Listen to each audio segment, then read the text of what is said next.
Affirm the Reality of Your Own Greatness lecture by Neville Goddard, 1951. Transform yourselves by the renewal of your consciousness is the oldest and most precious formula, and no other formula you should indeed take and practice for the rest of your life. Everything in life depends on man's attitude towards himself. I repeat, everything in life depends on man's attitude towards himself. What he cannot or does not intend to claim as true for himself can never evolve in his world. Man has claimed everything that is appearing in his world. Whether you believe in these words or not, man is constantly looking at his world and asking what should be done, what will happen, why do things not go well for me, and many other questions. In reality, he should be asking, who am I? What is my concept of myself? Where do I want to go? What must I do to achieve my goals? This and much more we will learn and understand in this valuable video. Before continuing, please leave your like so that this video reaches as many people as possible. Subscribe to the channel here, and if this video is helpful to you, share it with at least one person you know and help send light to the lives of others, just as it has in yours. Thanks to all. In the creation of a new way of life, we must start from the beginning with our own individual regeneration. It is not enough to form organizations, political bodies, religious bodies, social bodies. The problem we see is deeper than we realize. Revolution is essential, it must happen within ourselves. Everything depends on our attitude towards ourselves. What we will not affirm within ourselves can never develop in our world. This is the religion by which we live, as religion begins in subjective experience, just as charity begins at home. Transform yourselves by the renewal of your mind is the ancient formula, not another.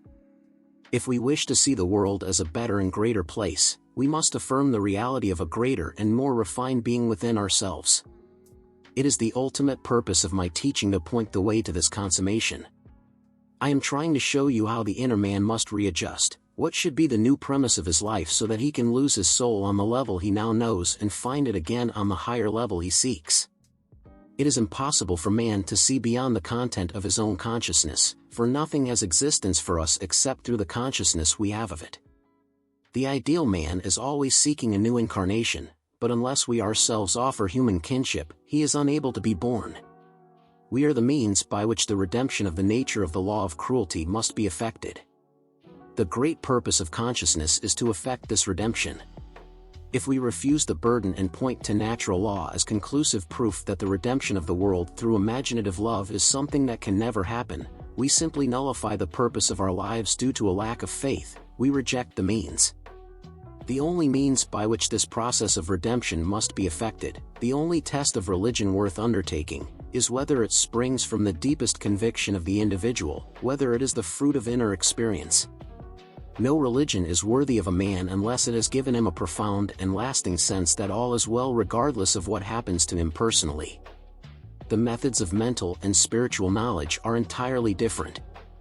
Mentally, we know a thing by looking at it from the outside, comparing it with other things, analyzing it, and defining it. Life defines religion as what a man does with his solitude. I would like to add that I believe it is what a man, in his solitude, does with his own solitude. In our solitude, we are led to subjective experience. It is then that we must imagine ourselves as the ideal man we wish to see incarnated in the world. In our solitude, we experience in our imagination what we would experience in reality if we had achieved our goal.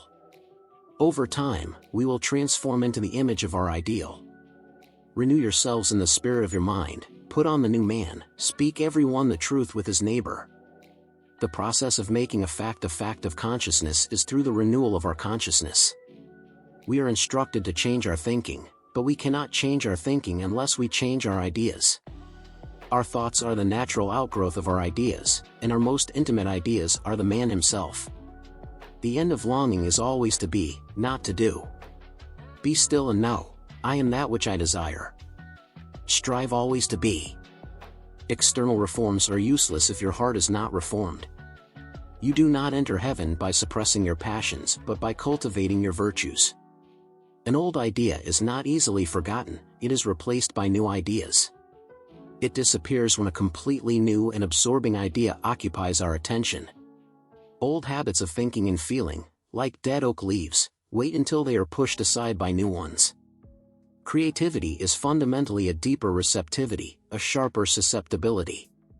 The future dream must become a present fact in the mind of anyone altering their life. Every great external change is preceded by a period of deep absorption. When that absorption is filled with our highest ideal, when we become that ideal, then we see it manifest in our world. We realize that the present does not rule the past but advances into the future. This is how we change our future. This change from your future is my purpose. To inspire a higher concept of yourself and elucidate the method by which you can attain that concept, each of you, despondent individuals, desperately needs the inspiration of great principles. We must return to first principles if we want to speak with a voice that arouses the imagination and stirs the spirit. Once again, I must repeat that in the creation of a new way of life, we must begin at the very beginning with our own individual regeneration. The primary illusion of man, his conviction that he can do anything everyone thinks they can do, everyone wants to do, and everyone asks what to do, is impossible.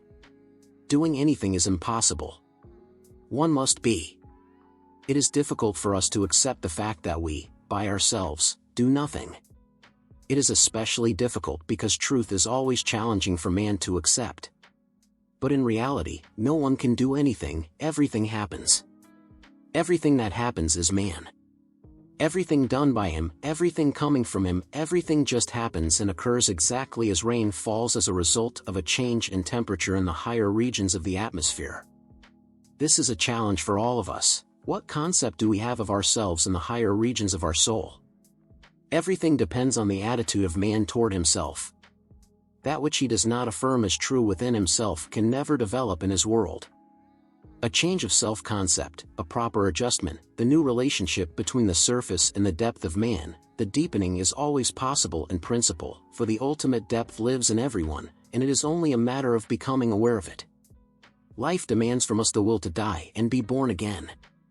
This does not mean we die in the flesh, we die in the spirit of the old man to become a new man. Then we see the new man in the flesh. Submission to the will of God is an ancient expression for this, and I believe there is no better new one in this self-commitment to the ideal we wish to express. All conflict is awakened, we are transformed into the image of the ideal in whom we rest. They tell us that man invests himself in the nuptial, arriving at the kingdom cleverly feigning. He does not internally believe in what he practices externally. He appears good, kind, charitable, he uses the right words, but internally, he believes in nothing.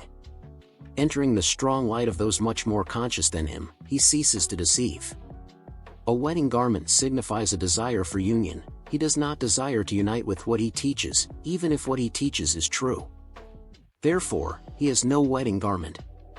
When we are united with the truth, we will strip off the old nature and be renewed in the spirit of our mind. Truth will strip the clever pretenders of their false aristocracy. Truth, in turn, will be conquered and ruled by the aristocracy of good, the only invincible thing in the world. We enter into silence.